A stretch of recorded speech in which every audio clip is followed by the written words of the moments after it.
ভালোবেসে পাড়াতে নিজের পছন্দের মানুষটাকে বিয়ে করে ঠিক করেছি নাকি ঠকে গিয়েছি, আর সবটাই এই ভিডিওটির মাধ্যমে শেয়ার করব। তো হাই এভরিওয়ান, আবারও স্বাগত আমার একটি নতুন ভিডিওতে। সকাল থেকেই আজকে শরীরটা ভীষণই খারাপ লাগছিল, তো সেই কারণে কোনো রকম ভিডিও শ্যুট করারও ইচ্ছা ছিল না। অনেকক্ষণই বেশ হলো শুয়ে আছি। আজকে সারাটা দিন সেরকম কোনো রকম ভিডিও শ্যুট করিনি, শরীরটা প্রচণ্ড পরিমাণে খারাপ লাগছিল। তো সারাটা দিন বেশিরভাগ শুয়েই ছিলাম, শুধুমাত্র টাইম বাই টাইম সোনামাকে খাইয়ে দিচ্ছিলাম। এখন সন্ধেবেলায় সকলে একটু বাইরে বসে রয়েছি, বেশ ভালো ঠান্ডা ঠান্ডা বাতাস দিচ্ছিল, তো সেই কারণে বাইরে থেকে এলাম। আর এদিকে আমার সেজবুঞ্জি সবাইকে একটু নৃত্য পরিবেশন করে দেখাচ্ছে। সেজবুঞ্জি এই কিছুদিন হলো নাচ শিখছে। ও যেখানে থাকে সিমলাপালে দুবার মতো বললো ওর স্টেজ প্রোগ্রামও করা হয়ে গিয়েছে। আমাদের নিচের রুমের এই ফ্যানটা হঠাৎ দুপুরে চলতে চলতে খারাপ হয়ে গেল। চলতে চলতে আজকাল অনেক পরিমাণে শব্দ হচ্ছিল, তো সেই কারণে বন্ধ করে দিয়েছিলাম। তারপরে সোনামায়ের পাপাকে ডাকা হয়েছিল। বড়মশাই এসে পরে দেখলো যে কিছু একটা চেঞ্জ করতে হবে, দিয়ে পরে নিয়ে গিয়েছিল ধোলায়। এখন ঘড়ির কাটায় মিনিমাম ওই 7:30টার মতো বাজবে। এই মুহূর্তে ধোলাই থেকে এসে পরে ফ্যানটা সেটিং করছে। ফ্যানটা সেটিং করে এরপরে লাগিয়ে দেবে।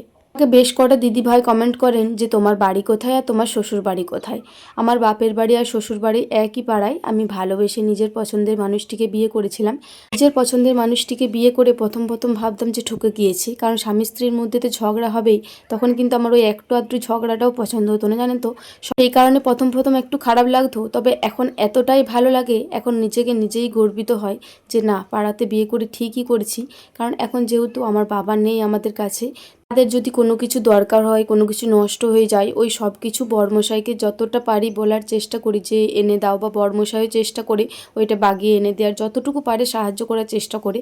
তো যখন ওই সাহায্যের প্রয়োজনটা হয় তখন বেশ ভালো লাগে যে না, আমি নিজের পছন্দের মানুষটাকে বিয়ে করে কিন্তু ঠকে যাইনি, আমি ভালোই করেছি।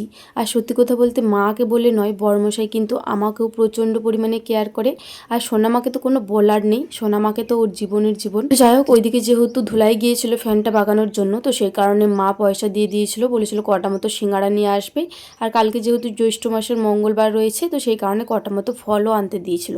এদিকে ফলের মধ্যে লিচু এনেছে, আম এনেছে, একটা নারকেল এনেছে, 1 ডজন মতো কলা পাকা এনেছে, কটা মতো শসা, আপেল, লেবু। ওই যে নারকেলটা রয়েছে ওইটা কিন্তু আমাদের মঙ্গলবারের জন্য নয়, একাদশীর জন্য। এই মুহূর্তে বড়মশাইয়ের ফ্যানটা সেটিং করা হয়ে গিয়েছে, তো একবার বললো যে ধরবে এসো, না হলে ফ্যানটা পড়ে যেতে পারে, আমি সেটিং করতে পারবো না। তো সেই কারণে আমি ওই অল্প মতো উপরটা ধরেছিলাম, বড়মশাই সেটিং করে নিচ্ছে। মায়েদের যেহেতু দুতলা বাড়ি রয়েছে, তো সেই কারণে নিচের তলার রুমগুলো প্রচণ্ড পরিমাণে ঠান্ডা রয়েছে। যতই ঠান্ডা থাকুক না কেন, এই ফ্যান না চললে কিন্তু এই গ্রীষ্মকালের দিনে মোটেও ভালো লাগে না।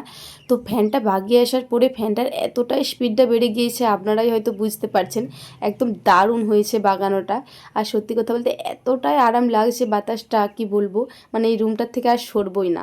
আর ওই যে ওইদিকে এখনও পর্যন্ত সোনামাকে ঘুম পাড়ায়নি। এখন মিনিমাম ঘড়ির কাঁটায় 9টা মতো বেজে গিয়েছে। তো সোনামায়ের পাপা এই কিছুক্ষণ আগে সব কিছু বাগিয়ে পরে বাড়ি গেল। সোনামায়ের পাপা এখনও পর্যন্ত চান করেনি, তো সেই কারণে বললো বাড়িতে যেয়ে পরে একেবারে চান করে পরে খাবার খেয়ে নেবো। মা বললো এখানে খেয়ে যাও, তো ওর একটু লজ্জা লজ্জা ভাব রয়েছে, জানেন তো। ও খাবার খেতে মোটেও চায় না। আর এইদিকে সোনামায়ের কতটা খুশি দেখুন, ও যে কি বুঝতে পারছে আমি কিন্তু জানি না। ও প্রচণ্ড পরিমাণে খুশি হয়েছে এই ফ্যানটা দেখে। তো যাই হোক, চলুন ওকে এরপরে ঘুম পাড়িয়ে দিই। আজকের ভিডিওটা এই পর্যন্তই, টাটা।